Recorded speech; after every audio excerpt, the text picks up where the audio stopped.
But the question is, when the decision maker doesn't actually reside in the community, when their family's not in the community, when their kids are not in the community, how can they know what's best in terms of plea deals for that community? And I'm speaking specifically of Aaron Haslam, your prosecutor. Mr. Hicks, if you still wish to be heard, if we could respectfully request of you, if you'll approach the lectern, if we could further request of you that you would state your full name and spell your last name for the benefit of the record, and then you can make your statement. Okay, my name is Christopher Hicks, Hicks. I appreciate the opportunity to speak here. I have recently had, I looked at this case and looked at the records associated with this case. And I've recently had an outpouring of people from the community coming to me, some saying prosecutions are too harsh, some saying people are being let off the hook in plea deals, all the whole gambit. So I don't really have a comment on whether this case, which looks like it was 8 counts reduced to 3 counts in a plea, that's the right thing, the wrong thing, what have you. What I do see is that one of the fundamental principles of our system is that the people that are making decisions for the people live amongst the community, that their families are part of the community, that they suffer the repercussions of what happens when certain decisions are made. We actually fought a revolution over that, when people far away are making decisions that don't have to live with the repercussions of those decisions. So when I look at this case, and I see that what looks to be a plea deal and the reduction in charges, maybe that's the right thing. Maybe there should be less charges. Maybe there should be more charges. But the question is, when the decision maker doesn't actually reside in the community, when their family's not in the community, when their kids are not in the community, how can they know what's best in terms of plea deals for that community? And I'm speaking specifically of Aaron Haslam, your prosecutor.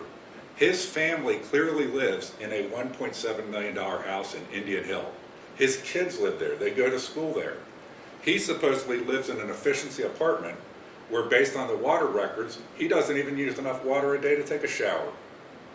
So I think in this court and in this system in Adams County, and I appreciate the court, my comment isn't so much on your specific case, young man. Sounds like you did some bad things and you should quit doing bad things and get on a right path. But my comment is, how can you have a situation in which, to me, the decision maker is not properly seated as a prosecutor? He doesn't comply with the law. And to be clear so everybody understands, in Ohio law, a family, a wife, a husband, their kids, the wife and husband are required to be registered in the same address. It's a specific part of statute, CRI20240203. Mr. Haslam's wife, Christine Barrett Haslam, is registered in Indian Hill. Aaron Haslam is registered at Aaron Haslam is registered in an efficiency apartment where he barely uses any water. So I just think, as the court considers these things and the community considers these things, I've had such an outpouring of people that I think are very frustrated. As I've said, overcharged, undercharged, let them off. But the one common thing is that the person making these decisions is not really part of the community. His family's not part of the community. He doesn't have to live the repercussions of those decisions.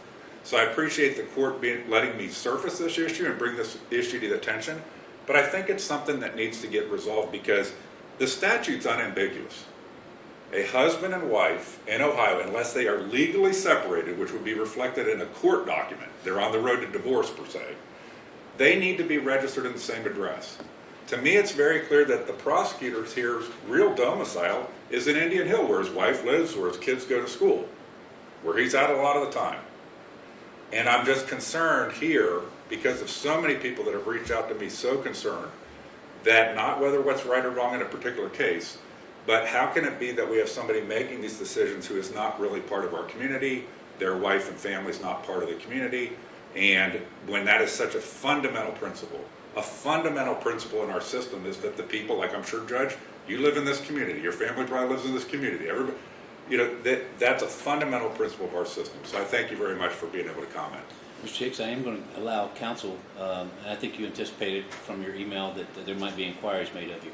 Does the state wish to make any inquiry of Mr. Hicks? No, Your Honor. Mr. Baker, do you wish to make any inquiry of Mr. Hicks? No. Mr. Hicks, we thank you kindly, sir. Thank you, sir.